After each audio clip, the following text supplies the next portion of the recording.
তো রান্না করতে আসলাম বন্ধুরা। আজকে কাতলা মাছের মালাইকারি হবে। এখানে দেখো কাতলা মাছ নিয়ে নিয়েছি, পেটি।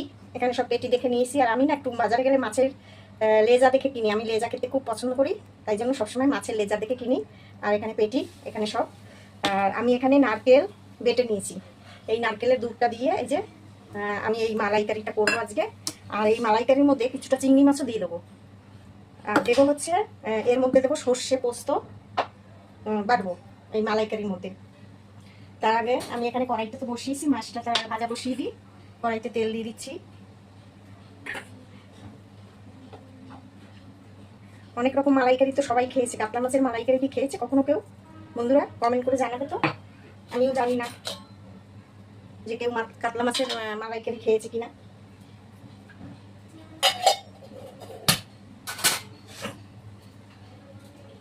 এই মাছটার মধ্যে আমি হালকা করে হলুদ দেবো। কড়াইটা আমার গরম হয়ে গেছে।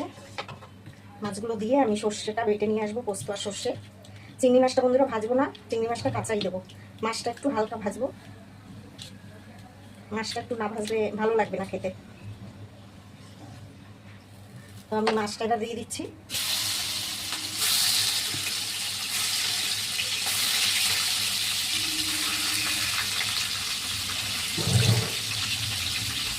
মাছটা ভাজা হতে হতে আমি এখানে একটু পোস্তটা বেটে নিয়ে আসি।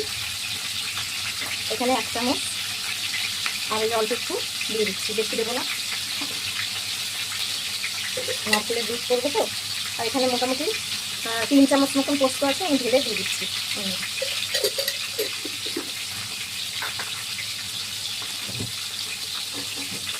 দিয়ে দেবো কটা কাঁচা লঙ্কা।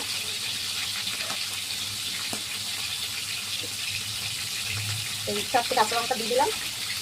এবার আমি এটাকে বেটে নিয়ে আসি। তো সর্ষে পোস্তটা আমার বাটা হয়ে গেছে, মাছও ভাজা হয়ে গেছে। মাছটা আমি তুলে দেবো।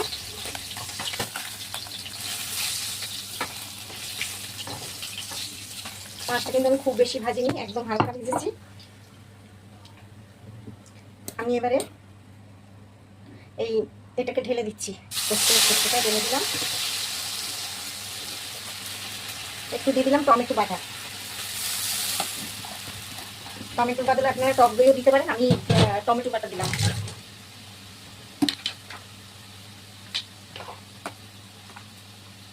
আর একটু কাঁচা লঙ্কা দিয়ে দিচ্ছি।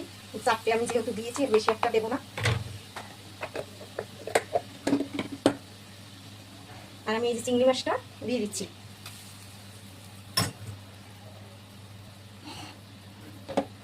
আর নারকেলের দুধ আমি এখন কিছুটা দিচ্ছি, আর কিছুটা আবার লাস্টে নামানোর পরে দেবো। এটা এখনো মানে আমি ছেঁকে নেবো, এটা ছেঁকে নিয়ে লাস্টে দিয়ে দেবো। স্বাদ মতো নুন দিয়ে দিচ্ছি, হলুদ দিয়ে দিচ্ছি, 1/2 চামচ কাশ্মীরি লঙ্কার গুঁড়ো দিলাম।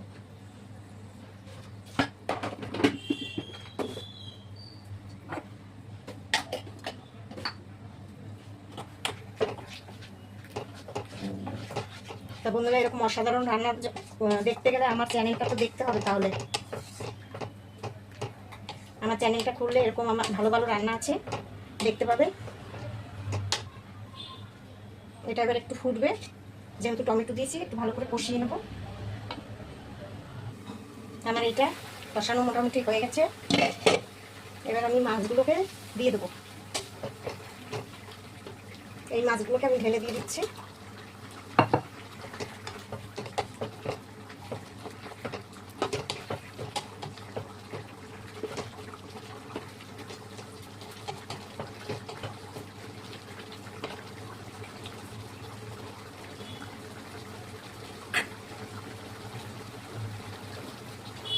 বন্ধুরা যেহেতু নারকেল দেওয়া, সে কারণে আমি হালকা একটু মিষ্টি দিয়ে দিচ্ছি।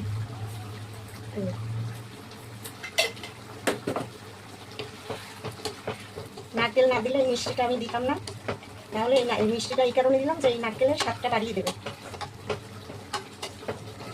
এবার আমি যে মানে দুধটা গুলে রেখেছিলাম, এটাকে আমি এবার দিয়ে দিচ্ছি।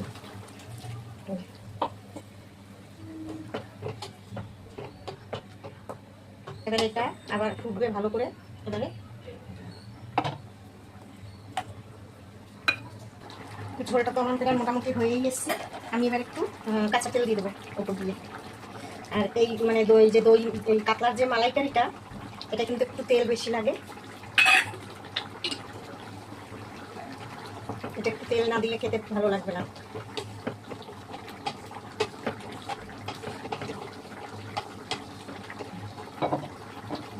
আর আমি এই যে ওপর দিয়ে আমি 4টে কাঁচা লঙ্কা দিয়ে দিচ্ছি।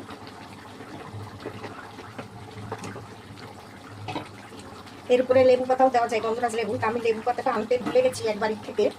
আমি এখানে যে লেবুটা আছে আমি এটা ঘষে এর উপরে দেবো। এই সেন্টটা এত সুন্দর হয় কি বলবো, মানে এই মাছের ঝোলটার উপরে আমি এই লেবুটা ঘষে এইভাবে দিয়ে দেবো। দারুণ সেন্ট বেরোচ্ছে, দারুণ।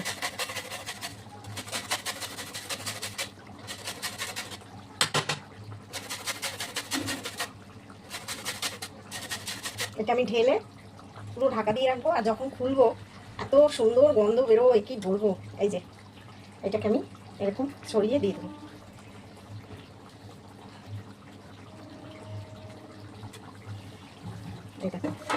এবার আমি মাছটাকে ঢেলে দেবো। গন্ধে একেবারে ময়ময় করছে ঘর, এত সুন্দর সেন্ট বেরোচ্ছে। আমার এই কাতলার মালাইকারিটা কেমন হলো কমেন্টে কিন্তু জানাতে হবে, শুধু দেখলে হবে না, জানাতেও হবে। ঠিক আছে, আমি এবারে মাছটা নামিয়ে দেবো। গ্যাসটাকে অফ করে দিই।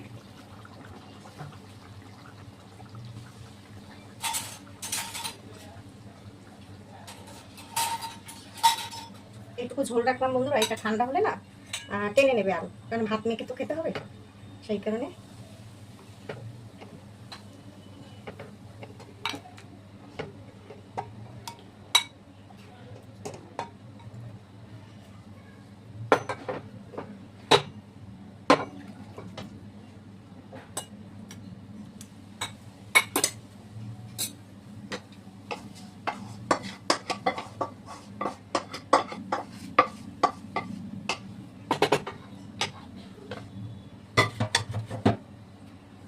হয়ে গেল আমার কাতলা মাছের মালাইকারি। কেমন হয়েছে একবার শুধু কমেন্ট করে জানাবে। আমি এবার এই লেবুটা আরেকটু উপর দিয়ে ঘষে দেবো।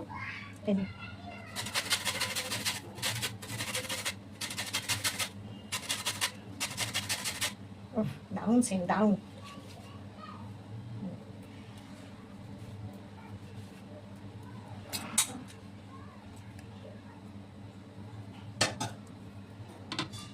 তাহলে রাখছি, শুভ দুপুর।